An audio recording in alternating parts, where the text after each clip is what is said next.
You are watching Bengals Breakdown by Chat Sports, and I am your host, Stone Shields. Coming up on today's show, we got some huge NFL news that directly is going to impact the Cincinnati Bengals. Several things that we're going to be talking about here on today's show that are going to have an impact on the Cincinnati Bengals football team for the 2025 season. A couple of things that we are going to discuss here. The Tush Push rule. That is being upheld. In other words, you can still run the Tush Push in 2025. Obviously, the Philadelphia Eagles are pretty excited about that. Also, the Detroit Lions made a proposal about some new playoff seating. That ultimately did not go through. We're going to be breaking down what exactly that means. And also, flag football is coming to the Olympics. More importantly, NFL players can participate in flag football that will be in the Olympics here. The Olympics, obviously, Summer Olympics in 2028 are going to be here in the United States, in California. And we're going to see some NFL players out there, which I think is very, very exciting. Before we fully dive into all that, I do want to invite you guys to hit that sub button if you haven't done so already at youtube.com/BengalsTV. We have hit our 19,000 subscriber mark. Next goal here is 20K, which would be pretty significant here at the channel. Obviously, got a ways to go, but I think we can get a chunk out of that here on today's show. So help me out and help yourself out as well by hitting that sub button right now.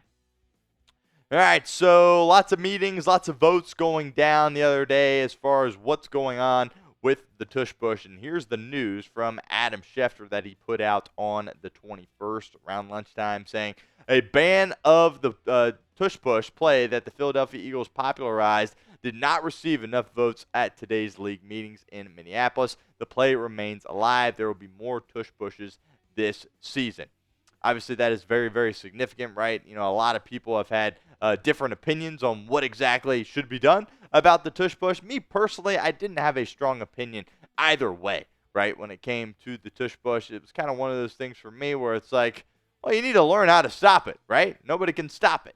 I think that was something that, I think teams need to do a better job, right? Finding better leverage, getting a little bit lower to the ground. But I also understand why people are frustrated by it. It's not really a football move, right? It's not a fun move when you see them all line up there and Jalen Hurts gets down low and they all crunch in together. That doesn't look like American football to me. It looks like rugby. But at the end of the day, you got to give them credit because they're able to go out there on the football field and execute it. And not every football team can do it. If it was something where, everybody was executing 100% of the time, then you might sit there and say, well, maybe that's not, great for the game, right? But nobody does it better than the Philadelphia Eagles. They probably should not get punished for it.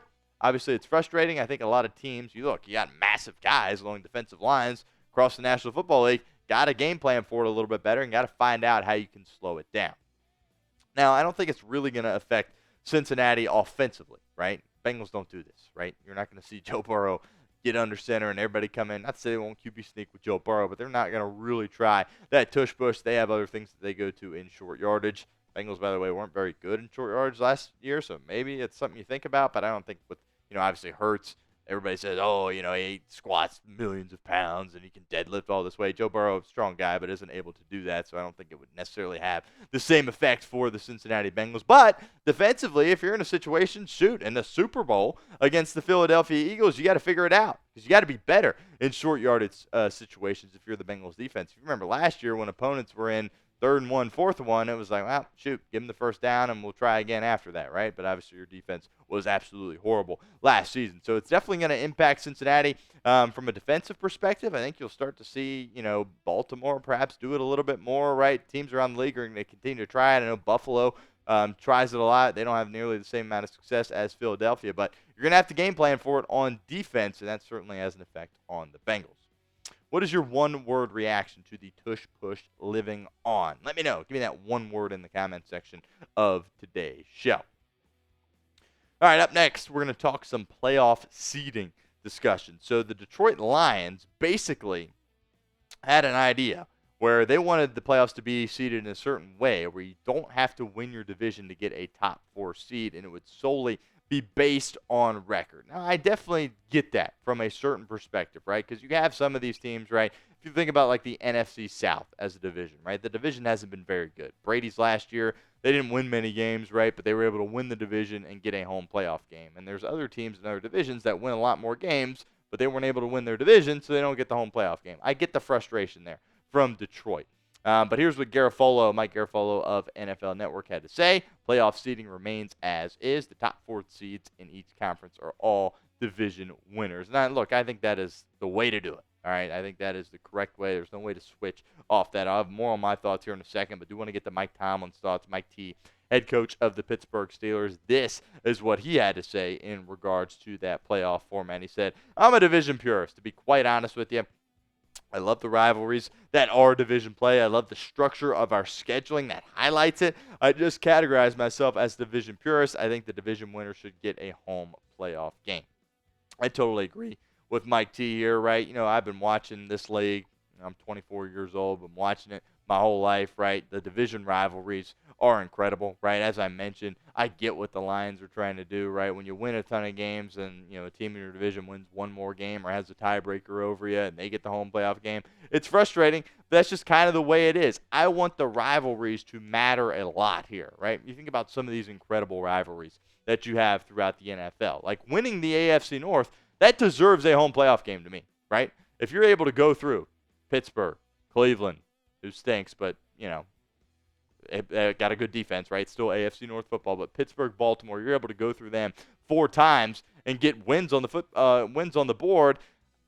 If you win that division, that to me is an incredible accomplishment. I feel that way about other divisions in the National Football League as well, right? If you can knock off the Kansas City Chiefs in the West, we'll see if anyone else can do that. I think that's worth getting a home playoff game for. Right, when you're talking about, the NFC East, right? Philly, Dallas, Washington. Washington looks like it's going to be, a problem here for years to come. That should mean something, and you should be able to get a home playoff game because of that. Again, these incredible games, these incredible rivalries, Bengals, Steelers, Bengals, Ravens, that should mean the most. Those division games should mean so much. The reason why it feels like they mean so much because it can directly dictate if you're playing at home come playoff time or not. So I think it would have been silly for the NFL to pivot off of this. Again, I don't have a problem with Detroit bringing it up, but I'm kind of like Mike T said. I'm a purist when it comes to this. I don't think there's any reason to switch it. I think you should preserve the rivalries. I think the NFL is doing a great job of making sure that stays the case. Don't miss out on any Cincinnati Bengals news. We will have you covered here at the channel. Hit that sub button for me right now. Trying to get to 20,000 subscribers here on the channel. youtube.com/BengalsTV. Now, here's what Ian Rappaport had to say. Going to talk about this kind of to close out today's show in regards to the Olympics and NFL players participating when it comes to flag football in the Olympics. Rappaport tweeting out, NFL owners have now officially approved a resolution to allow their players to participate in flag football in the 2028 Summer Olympics, 32-0. No surprise, but significant. The NFL's version of the Dream Team is coming. Now, as this pertains to the Cincinnati Bengals, obviously Jamar Chase and Joe Burrow are your top options here, right?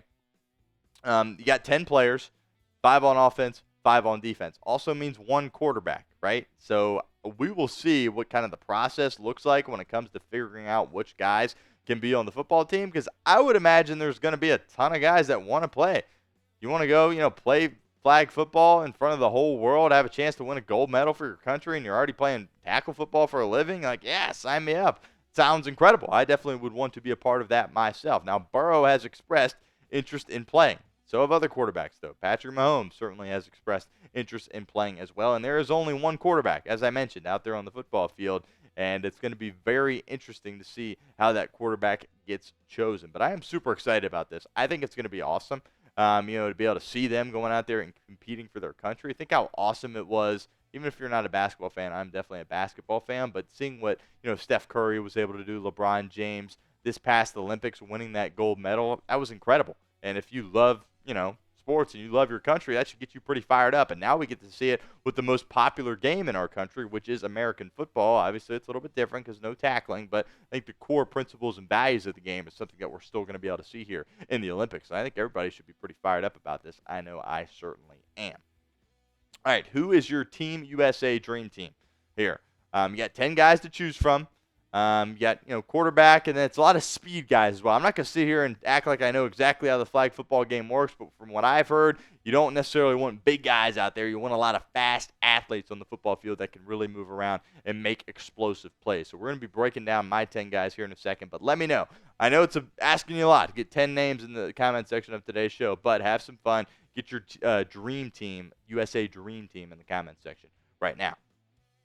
All right, here's mine. Now, before you go off on me for my quarterback selection, you have to understand that you can't have multiple guys from the same team.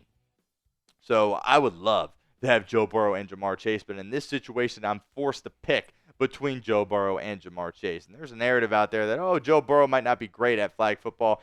I think that's absolutely ridiculous, right? He's the best quarterback in the planet. I think he would be just fine at playing quarterback, even if it is flag football. But regardless, I'm going with Josh Allen here at that quarterback spot. Massive arm. Obviously has that escapability there as well. I do think if I'm being forced to pick Jamar Chase or Joe Burrow, I'm going to go with Jamar Chase. I can't imagine anybody. Look, you got the Olympics, those Olympians, best athletes in the world. But I can't imagine some guy, from some European country trying to line up against Jamar Chase. I mean, you're cooked at that point. Similar with Justin Jefferson. Justin Jefferson really has kind of been the face of this for the NFL. I definitely think he will be a part of it. Those are my two receivers there, the LSU boys. I got Brock Bowers. He's going to be that center for you that can still go out there and run routes. I got Jahmyr Gibbs. You don't really need a running back, but I think Gibbs has all kinds of speed. I think he would be electric out there. Travis Hunter. I think he's kind of a no-brainer. He's got that versatility to play both sides of the football. Incredible speed, incredible athleticism as well. Got several more Bama guys here with Brian Branch and Patrick Surtain II. I think Surtain is really the best corner in the league at this point, so I think him on there is a no-brainer. Brian Branch is awesome, too, as well. And the last two guys, Trent McDuffie obviously plays for the Chiefs, but I'm a big fan of Trent McDuffie and his game.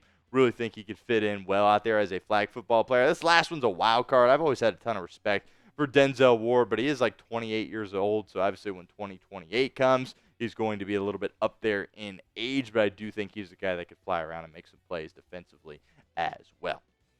Remember to get yours in the comments section. That's mine. I can change my mind at some point, right? But that's my first gut dream team, 10 guy roster there for Team USA. But if you made it to the end of today's show, we appreciate you. Show your appreciation for us by liking today's video for me right now.